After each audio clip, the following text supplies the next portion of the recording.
পুলিশের একটা 15 বছরের একটা অভ্যাস হয়ে গেছিল যে রাজনীতিক ছায়াতলে থাকা। লম্বা সময় ধরে পুলিশকে যে রাজনৈতিক ব্যবহারের একটি সংস্কৃতি বাংলাদেশে রয়েছে, এখন যে পরিস্থিতি রয়েছে আপনি কি মনে করেন যে এটি দূর করা প্রয়োজন এবং অস্থিতিশীলতা আসলে অনেকখানি কমতে পারে?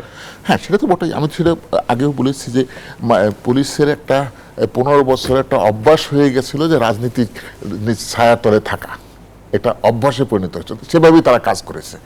তো এখন ওই ছায়াহীন ভাবে এখন তারা কিন্তু অনেকটা মানে অনেকটা এতিম মনে করছে আর কি। তো এইখানে হলো, এখানে সরকারের এখন সবচেয়ে বড় দায়িত্ব যে আমি ওই সরকারই ওইটা ছায়া হবে বা ডিপার্টমেন্ট এটা ছায়া হবে, যে তার যে আমাদের যে হায়ারার্কি আছে তারাই ছায়া হবে, তারাই তাদের পাশে দাঁড়াবে।